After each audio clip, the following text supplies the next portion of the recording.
Let's say a word about dreams. We all have thoughts which we never knew we had. They are too uncomfortable, too incompatible with our adult self to be remembered. Yet they are often disturbing, rumbling under the surface like lava in a volcano. The dream is the royal road to these thoughts, the royal road to the unconscious. This is the story of how Sigmund Freud's ideas about the unconscious mind were used by those in power in post-war America to try and control the masses. Politicians and planners came to believe that Freud was right to suggest that hidden deep within all human beings were dangerous and irrational desires and fears. They were convinced that it was the unleashing of these instincts that had led to the barbarism of Nazi Germany. To stop it ever happening again, they set out to find ways to control this hidden enemy within the human mind.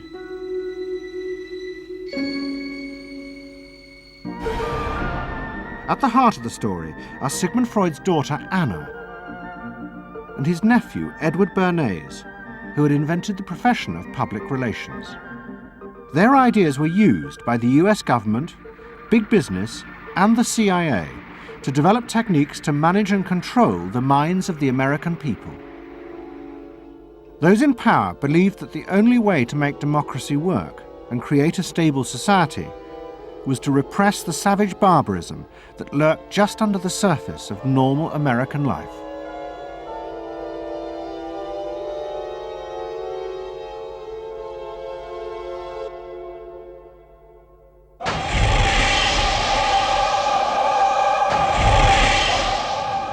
The story begins in the middle of the fierce fighting of the Second World War.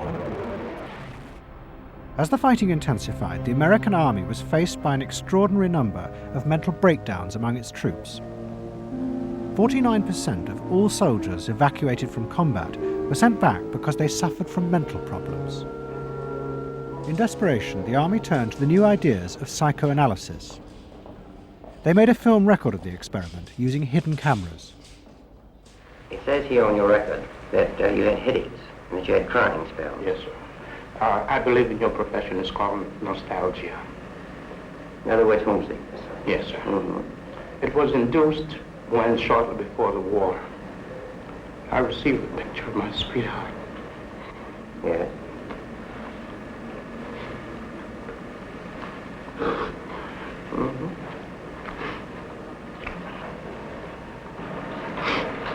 I'm sorry, I can't continue. That's all right. It was the first time that anyone had paid such attention to the feelings and anxieties of ordinary people. At the heart of the experiment were a number of refugee psychoanalysts from Central Europe. They worked with American psychiatrists to guide and shape the project. When I first came to America, I worked in the psychiatric service with soldiers trying to rehabilitate them. And I traveled in the train from the East Coast to the West Coast. I was enormously curious what goes on in all of those little towns that the train is passing. After my years in the army, I knew exactly what everybody was doing in the little towns. Because I saw so many people who came from there. And I understood their aspirations, their disappointments, and so forth. So it was as if somebody invited me to a privileged tour into the inner soul of America. I'm not doing this deliberately, so Of course please you're believe me. not. I do believe you. A display of emotion is sometimes very helpful. I hope so, sir. Sure, it gets it off your chest. Well, sir, to be perfectly honest with you, I'm very much in love with my sweetheart. She has been the one person that gave me a sense of importance, and that through her cooperation with me, we were able to surmount so many obstacles. Take it easy now, just talk to... The psychoanalysts used techniques developed by Freud to take the men back into their past. They became convinced that the breakdowns were not the direct result of fighting. The stress of combat had merely triggered old childhood memories. These were memories of the men's own violent feelings and desires, which they had repressed because they were too frightening. Think deeply. Let's go back. When was it you... To the psychoanalysts, it was overwhelming proof of Freud's theory that underneath human beings were driven by primitive, irrational forces. You want that? World War II was a major shattering experience because I discovered the enormous role of the irrational in the lives of most people. Yeah, that I can say, that I learned that the ratio between the irrational and the rational in America is very much in favor of the irrational. That there is much greater unhappiness, much more suffering, much more. A sadder country than one would imagine it from the advertisements that you get. A much more problematic country. Victory in the Second World War was celebrated as a triumph of democracy. But in private, many policymakers were worried about the implications of the analysis of the soldiers. It seemed to show that underneath every American were irrational, violent drives. What had happened in Germany seemed to bear this out. The complicity of so many ordinary Germans in mass killings during the war showed just how easily these forces could break through and overwhelm democracy.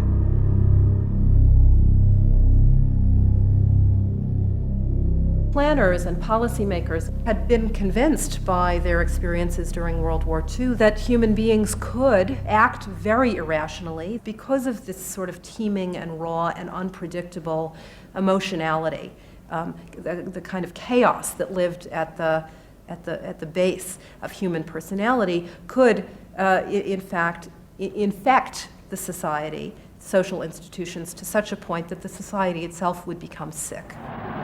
That's what they believe happened in Germany, in which the irrational, the anti-democratic, went wild.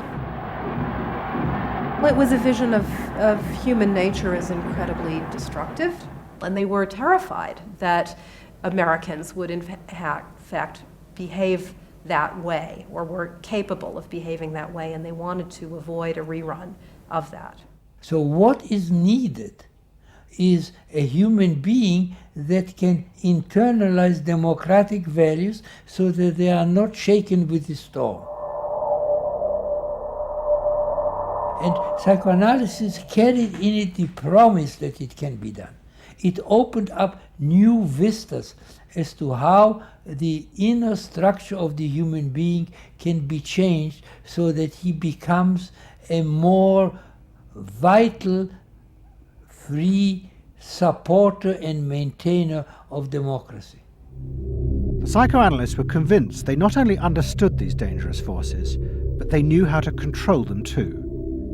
They would use their techniques to create democratic individuals, because democracy left to itself failed to do this.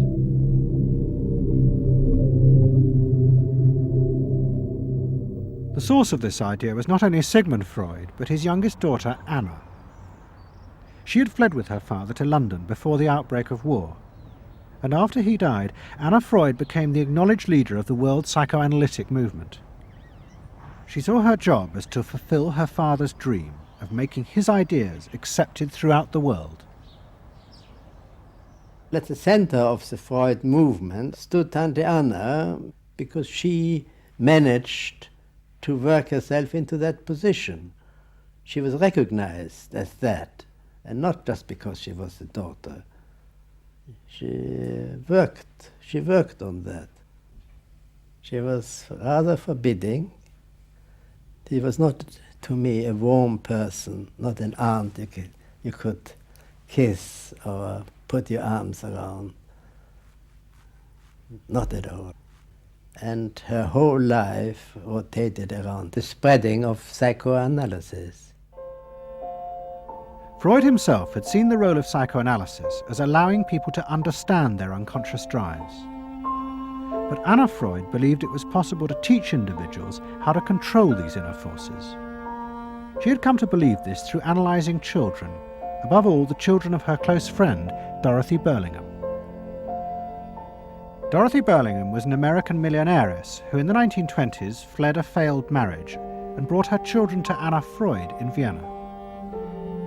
They were suffering terrible anxieties and aggression, but Anna Freud was convinced she could free them from this by changing the world around them. She thought that she could come in and into their environment, essentially, because they were children, you see. They didn't have independent lives of their own. She could go talk to the parents or the mother.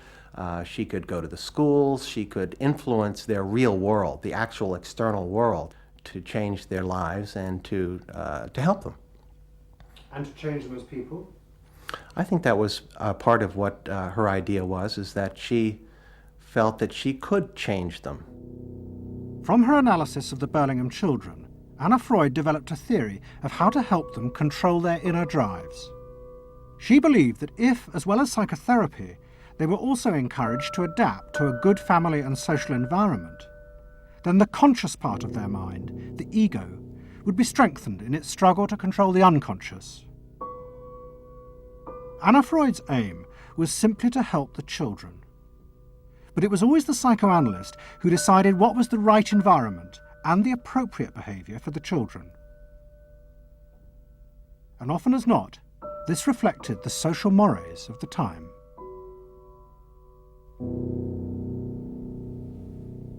In my father's case, they were concerned that he would be a homosexual. And so a lot of their efforts went into preventing or trying to stop my father from becoming a homosexual. Whether or not he would have or did, or, it's unknown to me. Why did they want to stop him?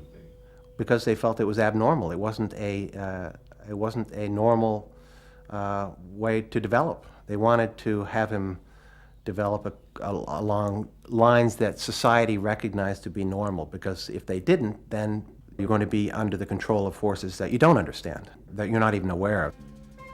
The analysis seemed to be a great success, and in the 30s the Burlingham children had returned to America. They settled down to happy married lives in the suburbs. What they didn't realize was that their experience was about to become a template for a giant social experiment to control the inner mental life of the American population. In 1946, President Truman signed the National Mental Health Act. It had been born directly out of the wartime discoveries by psychoanalysts that millions of Americans who had been drafted suffered hidden anxieties and fears. The aim of the act was to deal with this invisible threat to society. Shocked by the appalling percentage of the emotionally unstable revealed by the World War II draft figures, Congress in 1946 passed the National Mental Health Act, which recognized for the first time that mental illness was a national problem. Keenly aware of the tremendous problems ahead is Dr. Robert H. Felix, director of the vast new project. A primary objective of the National Mental Health Program is to increase our fund of scientific knowledge about mental health and about mental illness. We're not doing this. Why? Because there are all too few skilled mental health workers. Two of the principal architects of the Act were the Menninger brothers, Carl and Will.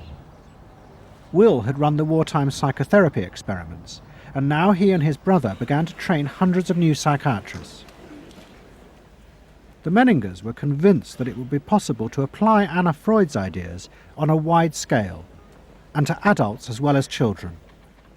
The psychiatrist's job would be to teach ordinary Americans how to control their unconscious drives. Psychoanalysis could be used to make a better society. They said psychoanalytic thinking could make for the betterment of society, because you could change the way the mind functioned. And you could take the ways in which people did hurtful things to themselves and others and alter them by enlarging their understanding. And this was the vision psychoanalysis brought. That you could really change people. That you could really change people. And you could change them almost in limitless ways. In the late 40s, a vast project began in America to apply the ideas of psychoanalysis to the masses. Psychological guidance centres were set up in hundreds of towns. They were staffed by psychiatrists who believed it was their job to control the hidden forces inside the minds of millions of ordinary Americans. Yes, I need something done. I need some help.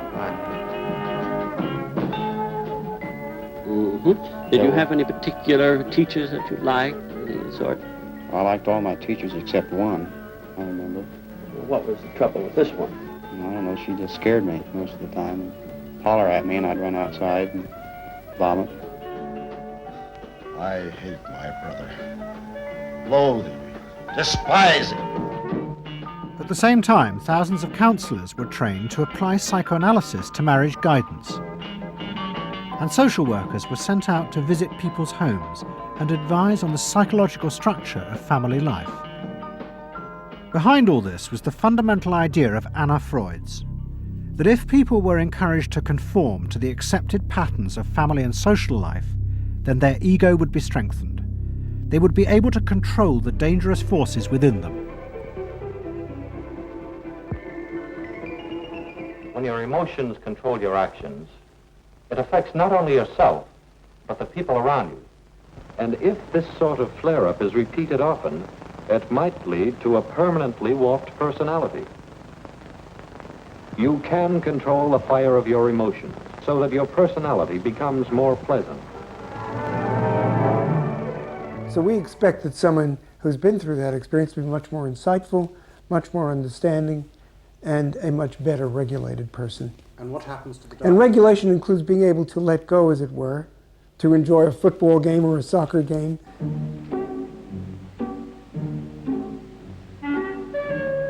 A more understanding, yes, rational, but also appropriately emotional person.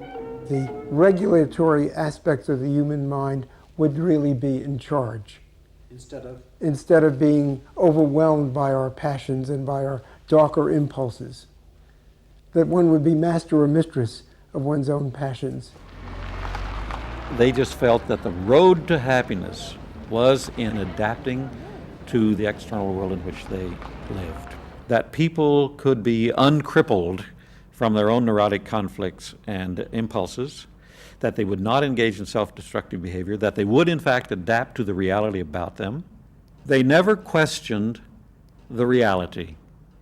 They never questioned that it might itself be a source of evil or something to which you could not adapt without compromise or without suffering or without exploiting yourself in some way. So there was this fit with the politics of the day. And a balance of emotions is important to a well-rounded personality. But it was only the beginning of the rise to power of psychoanalysis in America. Psychoanalysts were about to move into big business and use their techniques not just to create model citizens, but model consumers. Last week's episode showed how Freud's American nephew, Edward Bernays, had been the first to convince American corporations that they could sell products by connecting them with people's unconscious feelings.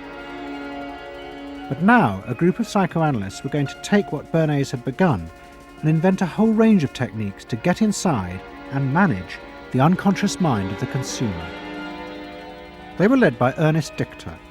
Dichter had practiced next door to Freud in Vienna, but he had come to America and set up the Institute for Motivational Research in an old mansion north of New York. This is the Institute for Motivational Research, a place devoted to the intriguing business of finding out why people behave as they do, why they buy as they do, why they respond to advertising as they do. And this is Dr. Ernest Dichter. We don't go out and ask directly, why do you buy, why don't you? What we try to do instead is to understand the total personality, the self-image of the customer. We use all the resources of modern social sciences. It opens up some stimulating psychological techniques for selling any new product. Like the other psychoanalysts, Dichter believed that American citizens were fundamentally irrational beings. They could not be trusted. Their real reasons for buying products were rooted in unconscious desires and feelings. And Dichter wanted to find ways to uncover what he called the secret self of the American consumer.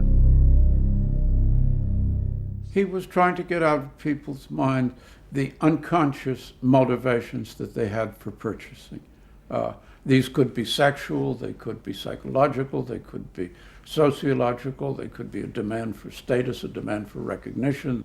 There were things that people couldn't verbalize or wouldn't verbalize because they were too secret to them. They were too much a part of their nature, and they would be embarrassed. They would be embarrassed if they came out and said things like this. He would interview people, but not ask them direct questions, but let them talk freely like you do in psychoanalysis. And that was his background. And so he said, why can't we have a group therapy session about products? All right? And so Dichter built this room up above his garage, and he said we can have psychoanalysis of products. They can actually act out and verbalize their wants and needs. What we're going to do is try a couple of these salad dressings. Now let's see what happens. Here is our typical housewife. She doesn't follow the instructions. And they could be observed and watched, and other people could comment, and they could talk about it, and everybody could join in. He was the first to do this. This was absolutely the first thing that was ever done. And he had a movie projector up there where you could show advertisements and things like that, and people could react to them. And he invented the whole technique for mining the unconscious about the hidden psychological wants that people had about products. This became the focus group. It worked! Dichter's breakthrough came with a focus group study he did for Betty Crocker Foods. Like many food manufacturers in the early 50s, they had invented a new range of instant convenience foods. But although consumers had told market researchers they would welcome the idea, in fact, they were refusing to buy them. The worst problem was the Betty Crocker cake mix. Dichter did a series of focus groups where housewives free associated about the cake mix. He concluded that they felt unconscious guilt at the new image being promoted of ease and convenience. In other words, he understood that the barrier to the consumption of the product was the housewife's feeling of guilt about using it. They basically, on one hand, wanted to make it easy for themselves, but they felt guilty about it. So what you've got to do in those circumstances is remove the barrier being guilt. The way you do that is to give the housewife a greater sense of participation. And how do you do that? By adding an egg. Simple as that. As simple as that. Dichter told Betty Crocker to put an instruction on the packet that the housewife should add an egg. It would be an unconscious symbol, he said, of the housewife mixing in her own eggs as a gift to her husband, and so would lessen the guilt. Betty Crocker did it, and the sales soared. My cake is ready. The consumer may have basic needs that the consumer himself or herself doesn't fully understand. You have to know what those needs are in order to fully exploit the consumer.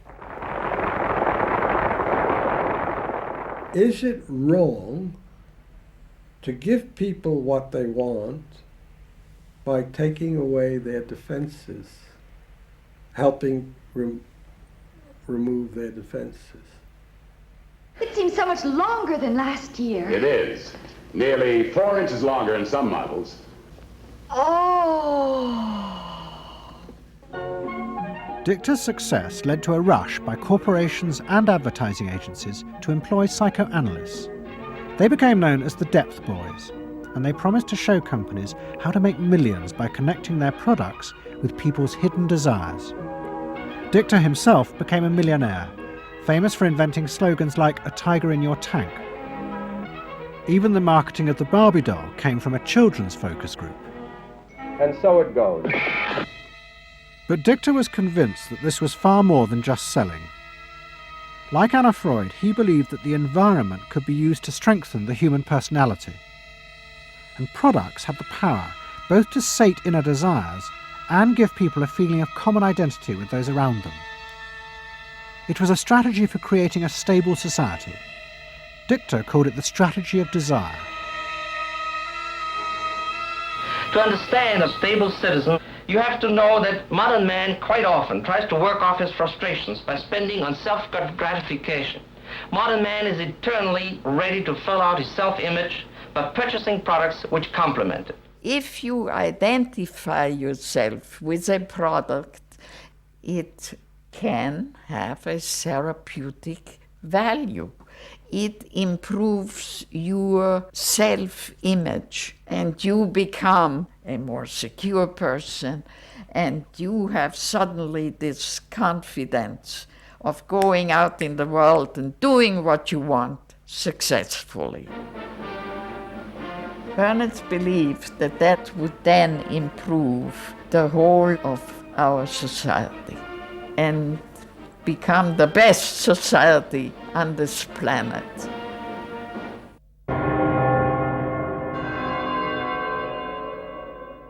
By the early 50s, the ideas of psychoanalysis had penetrated deep into American life. The psychoanalysts themselves became rich and powerful. Many had consulting rooms overlooking Central Park in New York. Politicians and famous writers like Arthur Miller and Tennessee Williams became their patients. They were seeking not just help, but to understand the hidden roots of human behavior. We were sought after. Washington was interested in what we think.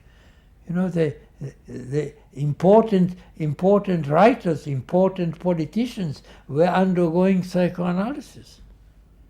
It was, we had waiting lists because there were so many patients that wanted to be analyzed.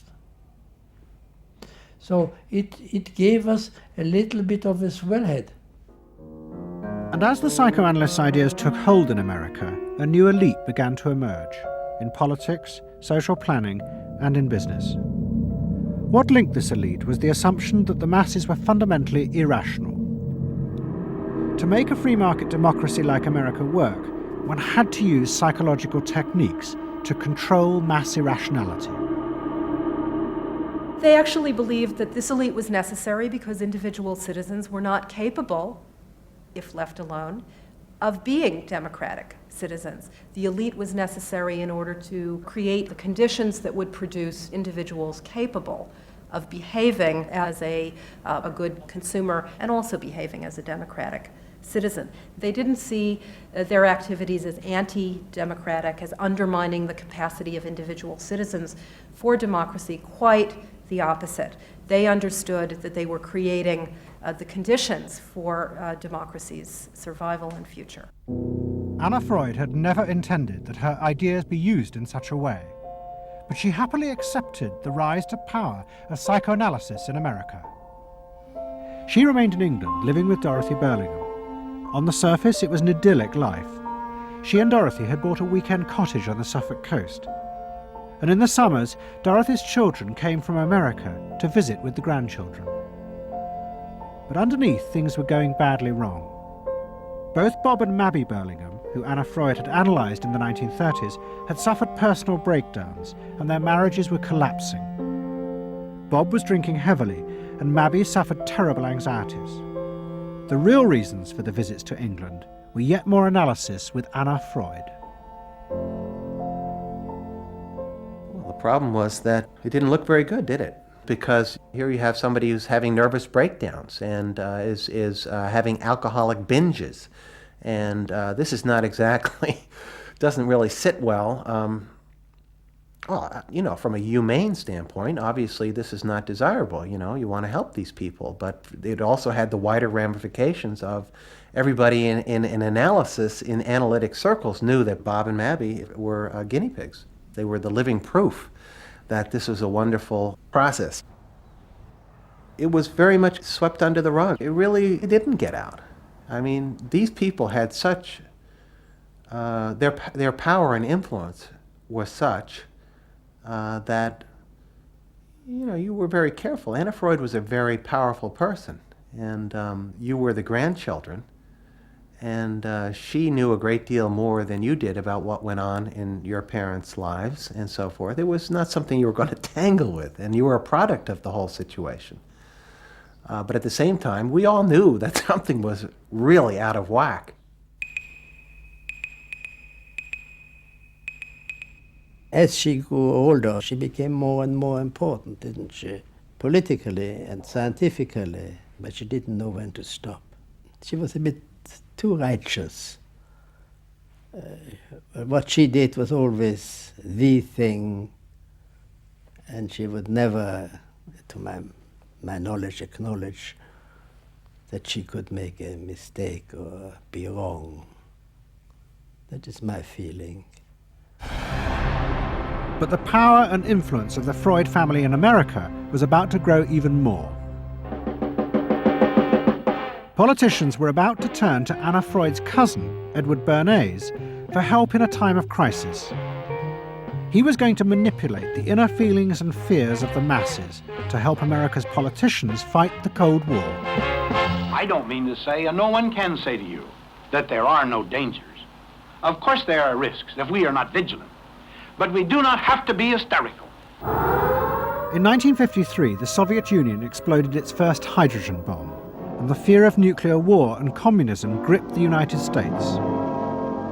Those in power became concerned about how to reassure the population. Committees were set up and public information films made, appealing for calm in the face of new threats, like nuclear fallout. It's the fallacy of devoting 85% of one's worrying capacity to an agent that constitutes only about 15% of an atomic bomb's destroying potential. At this point, Edward Bernays was living in New York. In the 1920s, he had invented the profession of public relations and was now one of the most powerful PR men in America. He worked for most of the major corporations and advised politicians, including President Eisenhower. Like his uncle Sigmund, Bernays was convinced that human beings were driven by irrational forces. The only way to deal with the public was to connect with their unconscious desires and fears. Bernays argued that instead of trying to reduce people's fear of communism, one should actually encourage and manipulate the fear, but in such a way as it became a weapon in the Cold War. Rational argument was fruitless. What my father understood about groups is that they are manipulable, they're malleable, and that you can tap into their deepest desires or their deepest fears and use that to your own purposes. I don't think he felt that all those publics out there had reliable judgment, that they very easily might vote for the wrong man or want the wrong thing, so that they had to be guided from above. One of Bernays' main clients was the giant United Fruit Company. They owned vast banana plantations in Guatemala in Central America. For decades, United Fruit had controlled the country through pliable dictators. It was known as a banana republic. But in 1950, a young officer, Colonel Arbenz, was elected president. He promised to remove United Fruit's control over the country. And in 1953, he announced the government would take over much of their land. It was a massively popular move, but a disaster for United Fruit, and they turned to Bernays to help get rid of Arbenz. United Fruit brings in Bernays, and he basically understood that what United Fruit Company had to do was change this from being a popularly elected government that was doing some things that were good for the people there into this being very close to the American shore, a threat to American democracy, that it being at a time in the Cold War when Americans responded to issues of the Red Scare and what communism might do, he was trying to transform this and brilliantly did transform it into an issue of a communist threat very close to our shores, taking United Fruit again as a commercial client out of the picture and making it look like a question of American democracy, American values being threatened. In reality, Arbenz was a democratic socialist with no links to Moscow. But Bernays set out to turn him into a communist threat to America. He organized a trip to Guatemala for influential American journalists. Few of them knew anything about the country or its politics.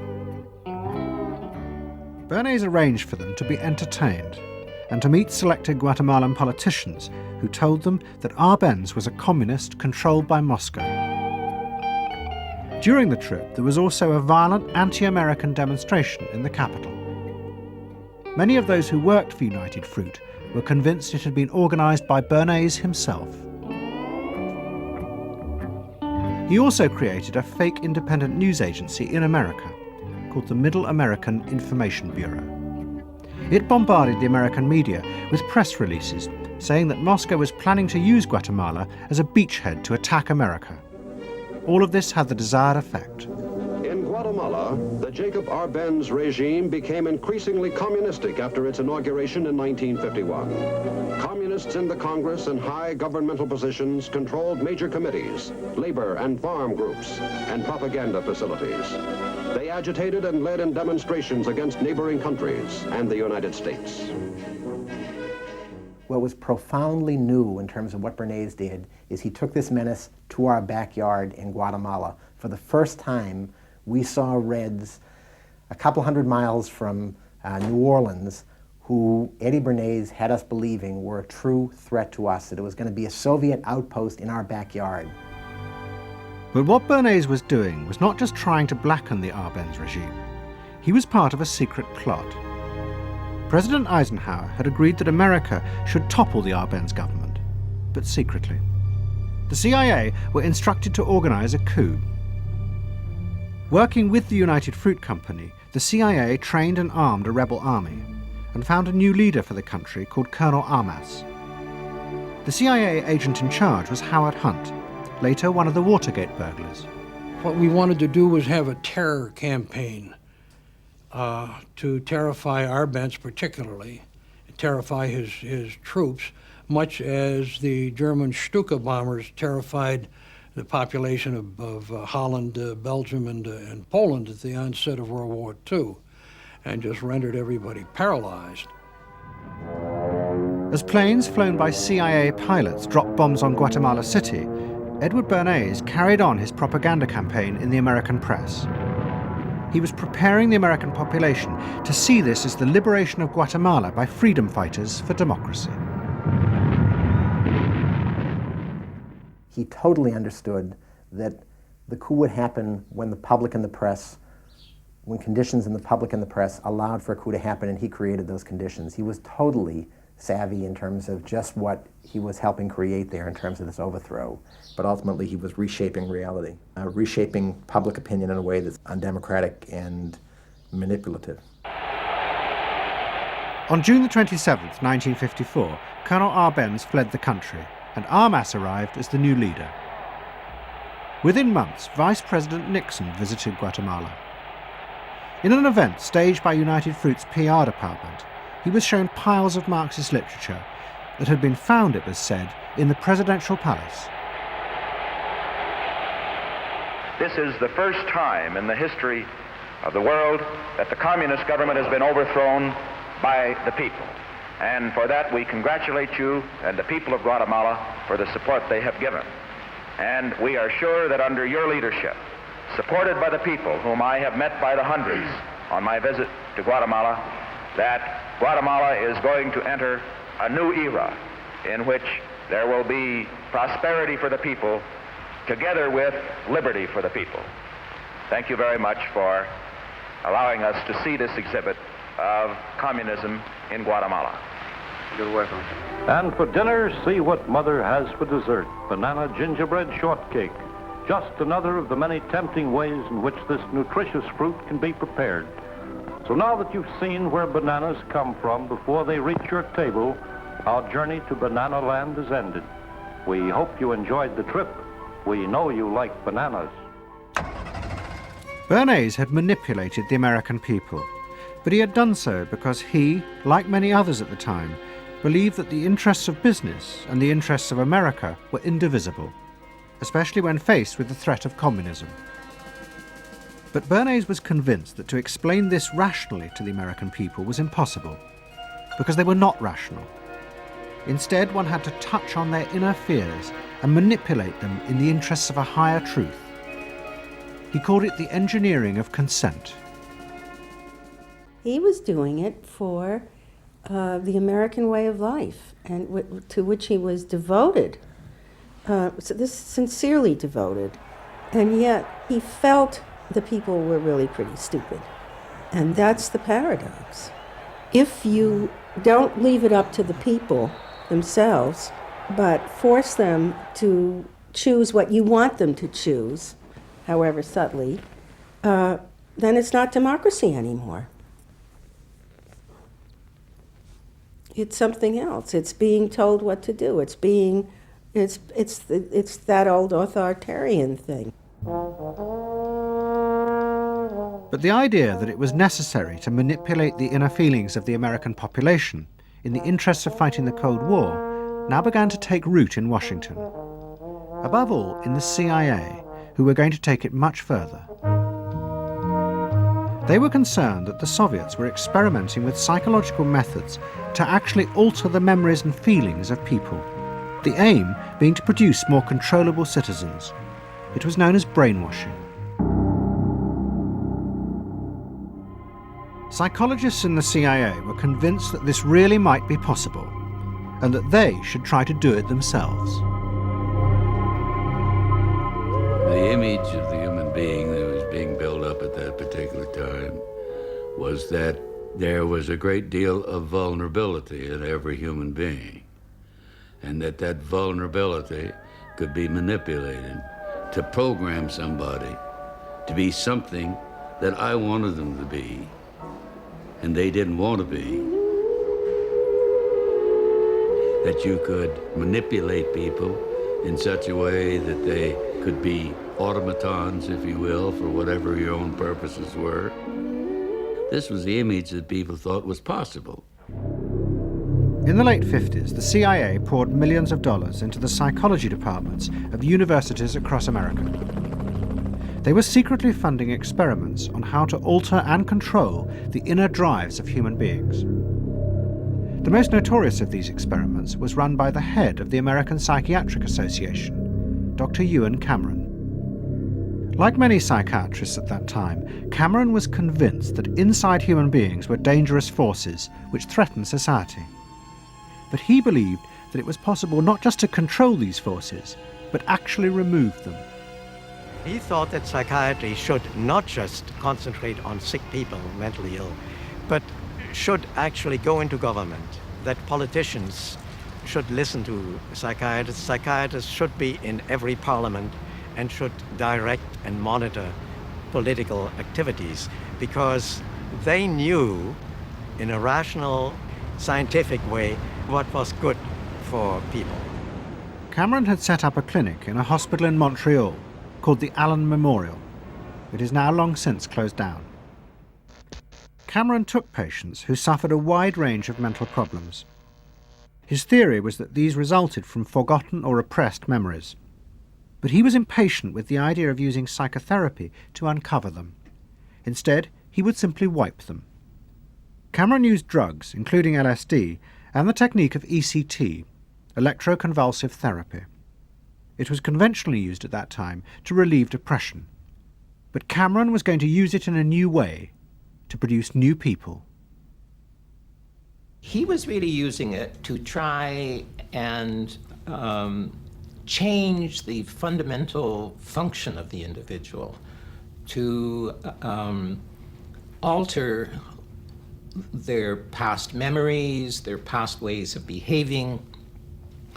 And as I think he said at one point, it is to just sort of erase everything from their past so that you then had a slate in which you could record new ways of behavior.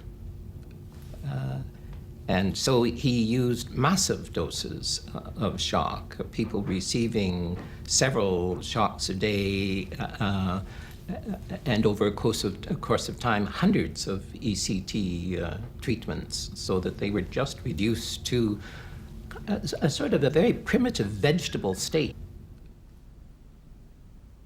I don't remember what happened to me. I was introduced to Dr. Cameron, and I don't remember Dr. Cameron at all. I don't remember any of that. They shipped me up to what they called the sleep room, and they gave me all of these electroconvulsive shock treatments and megadoses of drugs and LSD and all of that, and I have no memory of any of that. Nothing of that time in the Allen Memorial or any of my life previous to that. All gone, wiped. And then having depatterned somebody or brought them down to where basically nothing but the essential functions of the body were going on in terms of breathing and things of this nature. Then he would begin to feed material into these individuals, positive material, such that the brain would be programmed in a positive way, so that the individual would be completely altered. Then he put these tapes under our pillows called psychic driving. He would then put back into this empty brain a program of whatever sort he decided upon, and the people like myself would wake up another person, I guess. In fact, Cameron's experiments were a complete disaster. All he managed to produce were dozens of individuals with memory loss, and the ability to repeat the phrase, "I am at ease with myself." And it was not an isolated case. Almost all the experiments the CIA funded were equally unsuccessful. Despite their ambitions, American psychologists were beginning to find out how difficult it was to understand and control the inner workings of the human mind. We had been really chasing a phantom, if you will, an illusion, that the human mind was more capable of manipulation from the outside by outside factors than it is. We found out that the human being is an extremely complex thing. There were no simple solutions. But you've just got to bear in mind that these were very strange times. The psychoanalysts had come to power in America because of their theory that they knew how to control the dangerous forces inside human beings. But now the psychoanalysts were about to face a high-profile failure that would lead people to begin questioning the very basis of their ideas. It began in Hollywood. The film industry had become fascinated by psychoanalysis, and Anna Freud was a powerful influence on dozens of analysts in Los Angeles. They treated film stars, directors, and studio bosses. Anna Freud's closest friend was the most sought after of all, Ralph Greenson. And in 1960, the most famous star in the world turned to Greenson for help. Marilyn Monroe was suffering from despair and had become addicted to alcohol and drugs. Well, when I walked in to dinner, here was Marilyn Monroe. And I'd made a picture with her called All About Eve. This is dinner at Ralph Greenson's. Yes. And the only thing was that Ralph was trying to show her, Romy, I never called him Ralph in my life. Romy was trying to show her that the way a family life ought really to be. So we were walking the dog after us. I said, "What the hell are you doing here?" I said, "You never asked me to dinner." And he said, "You weren't that sick." And I said, "Oh, no." He said, "The point is just this child has no frame of reference. In other words, she doesn't know what the goal is." What Greenson did was follow Anna Freud's theory. If Marilyn Monroe could be taught to conform to what society considered a normal pattern of life, that would help her ego control her inner destructive urges. But Greenson pushed it to an extreme. He persuaded Monroe to move into a house nearby that was decorated like his own. He then took her into his own family life, and he, his wife, and his daughter played at being Monroe's own family. Greenson himself would become the model of conformity. And so this someone whom she regarded as important and whom she idealized, if he turned out to be a very gratifying father figure, her ego would benefit from that. That was the theory. His wife and children, everyone was involved in it. They were strengthening the person. They were strengthening the mind. They were strengthening the agent that controls inner life against adversity, against insufficiency, against too much frustration. So that Marilyn Monroe would no longer be a helpless person looking for love. She'd have enough love. But despite all his efforts, Greenson was unable to help Marilyn Monroe. On August 5th, 1962, she committed suicide in her house. The suicide shocked many in the analytic community, including Anna Freud. And high-profile figures in American life, who had previously been enthusiasts for psychoanalysis, now began to question why psychoanalysis had become so powerful in America. Was it really because it benefited individuals? Or had it in fact become a form of constraint in the interests of social order? The critics included Monroe's ex-husband, Arthur Miller. My argument with so much psychoanalysis is the preconception that suffering is a mistake, or a sign of weakness, or a sign even of illness, when in fact, possibly the greatest truths we know have come out of people's suffering. That the problem is not to undo suffering or to wipe it off the face of the earth, but to make it inform our lives, instead of trying to cure ourselves of it constantly and avoid it. And avoid anything but that lobotomized sense of what they call happiness. There's too much of an attempt, it seems to me, to think in terms of controlling man rather than freeing him, of defining him rather than letting him go. Mm-hmm. And it's part of the whole ideology of this age, which is power mad. Hey, have you heard about the crazy new way to send a message today? It's flashed on a screen, too quick to see, but still you get it subliminally. At the same time, an onslaught was launched on the way psychoanalysis was being used by business to control people. The first blow came with a bestseller, The Hidden Persuaders, written by Vance Packard. It accused psychoanalysts of reducing the American people to emotional puppets whose only function was to keep the mass production lines running. They did this by manipulating people's unconscious desires to create longings for ever new brands and models.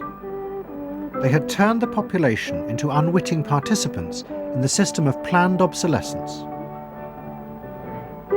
The second blow came from an influential philosopher and social critic, Herbert Marcuse. He had been trained in psychoanalysis.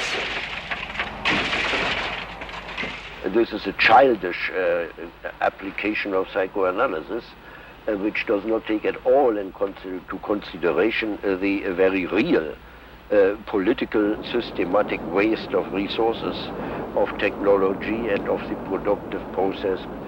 For example, planned obsolescence. For example, the production of innumerable brands and gadgets who are, in the last analysis, all the same. The production of innumerable different marks of automobiles. And this prosperity at the same time, consciously or unconsciously, leads to a kind of schizophrenic existence. I believe that in this society an incredible quantum of aggressiveness and destructiveness is accumulated precisely because of the empty prosperity, which then simply erupts.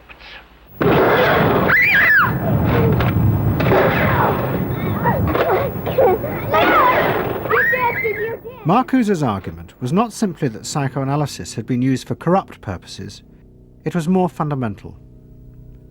Marcuse said that the very idea that you needed to control people was wrong. Human beings did have inner emotional drives, but they were not inherently violent or evil.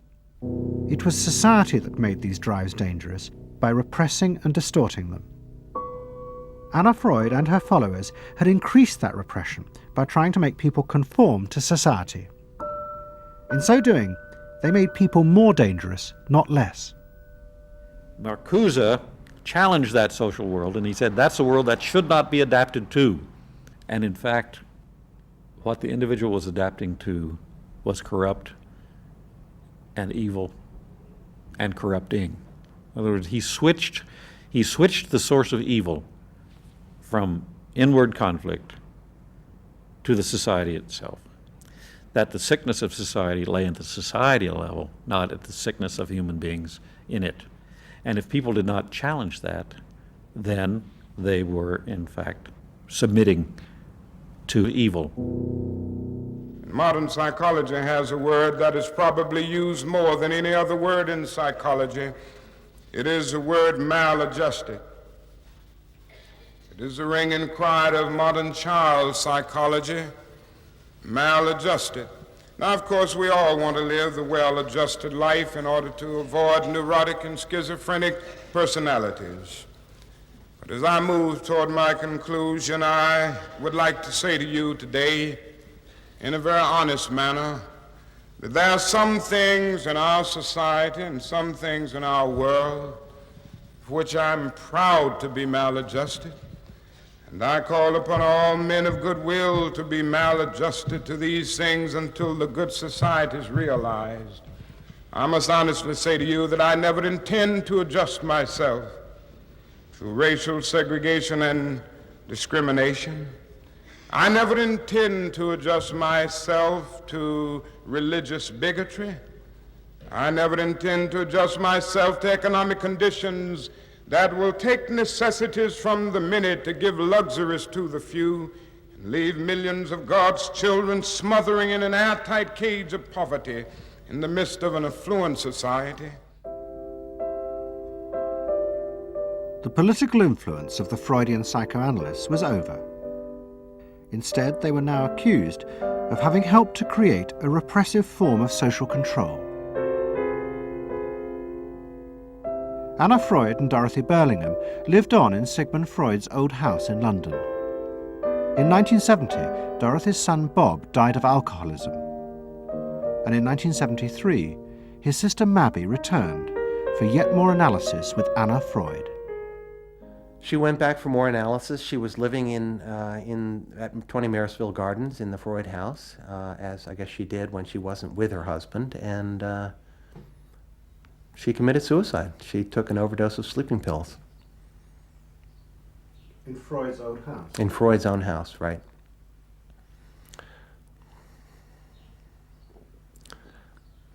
So, I mean, the obvious, there are a lot of implications that one can draw from that, and I just think she happened to reach the end of the rope there. Although it would seem to be a very pointed act. Obviously, suicide is a very politicized act, and to do it in Sigmund Freud's own house is certainly different from doing it in Riverdale back in New York.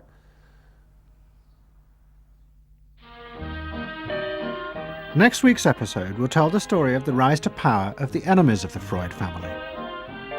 They believed that the way to build a better society was to let the self free.